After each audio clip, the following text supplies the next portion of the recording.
Menggali mimpi, meraih prestasi. Sebuah tema yang kami pilih untuk praktik baik yang sudah kami lakukan di SMA Negeri 5 Semarang. Saya, Dr. Suci Haryanti, MED, akan mencoba berbagi terkait dengan implementasi yang sudah kami lakukan. Bagaimana praktik baik tersebut? Mari kita bersama-sama melihatnya.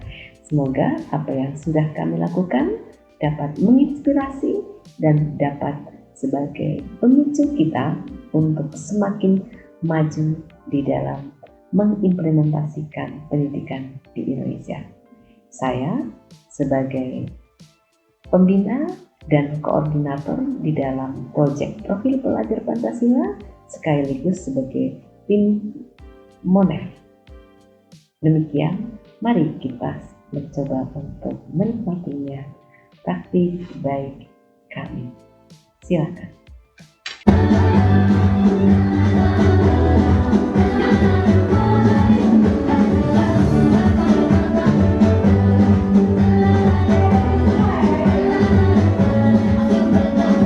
SMA Negeri 5 Semarang tahun pelajaran 2022-2023 sebagai sekolah penggerak tahap 2. Maka dalam implementasinya, sekolah pun melaksanakan pembelajaran kokurikuler, ekstrakurikuler, dan intrakurikuler. Tentu saja implementasi ini untuk kelas 10 yang berada dalam fase E. Praktik baik kali ini, saya akan mendeskripsikan pembelajaran kokurikuler terkait dengan proyek Profil Pelajar Pancasila. 3 tema yang kami ambil adalah 1. Kearifan lokal, gaya hidup berkelanjutan, dan kewirausahaan. Masing-masing untuk proyek 1, proyek 2, dan proyek 3. Proyek atau tema kearifan lokal, kami ingin mengembangkan karakter-karakter siswa yang terdapat di dalam elemen Profil Pelajar Pancasila. Kearifan lokal, kami beri tema Semarang dalam Jejak Sejarah.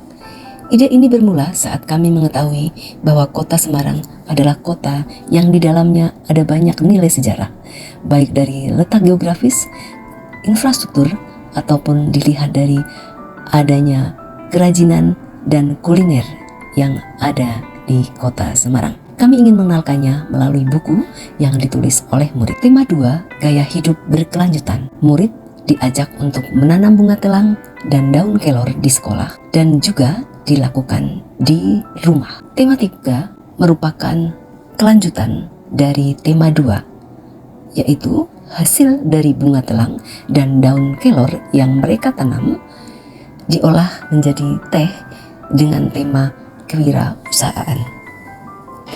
Banyak hal yang menjadi tantangan yang kami hadapi ketika mengetahui bahwa murid kami adalah sonasi, yang tentu saja berasal dari berbagai keragaman, baik secara kognitif, keterampilan, ekonomi, sosial, maupun emosional.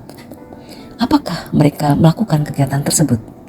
Hal inilah yang menjadi kekhawatiran kami. SMA Negeri 5 Semarang juga mempunyai lahan yang tidak begitu luas, kurang lebih 8.500 meter persegi. Sehingga saat melakukan proyek 2, kami khawatir apabila tidak terlaksana. Namun kami sepakat melakukannya.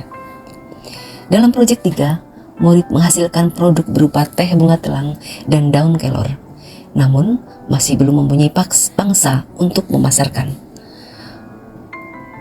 Kemudian ada beberapa tantangan yang kami hadapi pula, bahwa kelas 10 masih belum begitu menguasai terkait dengan penelitian. Dalam proyek 3 ada tim KTI yang di dalamnya mereka melakukan penelitian terkait dengan manfaat teh bunga telang dan daun kelor. Saya sebagai koordinator dan pembina dari tim KTI dalam proses proyek 3 ini. Langkah-langkah yang kami lakukan di dalam melakukan proyek profil pelajar Pancasila sebagai sekolah penggerak tahap 2 adalah: 1. Kami melakukan koordinasi, membentuk tim proyek, dan setelahnya menulis modul proyek sebagai pedoman bagi kami untuk mengimplementasikan pada siswa agar kegiatan tertata dan terjadwal dengan baik. Menyikapi dengan heterogennya murid saat membentuk kelompok, tim proyek sangat teliti dalam membagi atas bantuan wali kelas dan BK, maka terbentuklah tiap-tiap kelas terdapat 6 kelompok. Masing-masing kelompok terdiri dari 6 siswa. Tantangan yang kedua adalah dengan lahan yang tidak begitu representatif.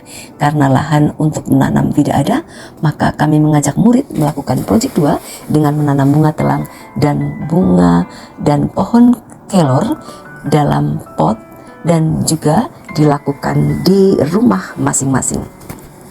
Kemudian untuk tantangan yang ketiga, kami dapat berkolaborasi dengan paguyuban orang tua sebagai konsumen awal dan siswa memasarkan melalui media sosial. Saya sebagai pembimbing penelitian dengan semangat mendampingi dan mengarahkan proses penelitian. Hasil aksi proyek yang pertama semakin menumbuhkan rasa mencintai kearifan lokal Kota Semarang, kreativitas, kritis, kolaboratif antar teman. Hal ini terlihat saat mereka mencari data untuk menulis buku yang akan mereka lakukan maupun dalam proses cetaknya. Pun untuk proyek 2, mereka semakin mencintai lingkungan dan dapat lebih menghargai pekerjaan orang lain. Kemudian pada proyek yang ketiga, mereka dapat belajar dalam memproduksi teh, mendesain kemasan, sampai dengan pengepakannya. Kritis dan kreatif termunculkan secara maksimal. Bagi sekolah, bahwa adanya proyek ini, warga sekolah merasa bahwa memiliki siswa yang heterogen dapat mampu juga membuat mereka bereksplor secara maksimal dalam pengerjaan proyek. Kemudian bagi saya dan juga guru-guru yang lain, juga komite pembelajaran sebagai penanggung jawab penelitian, juga sebagai wakil kesiswaan, merasa yakin apabila segala kegiatan dilaksanakan dengan sungguh-sungguh dan saling mendukung akan menghasilkan hasil dan buah yang bermanfaat. Demikian praktik baik yang sudah saya lakukan di sekolah. Semoga dapat menginspirasi Bapak dan Ibu dan bermanfaat.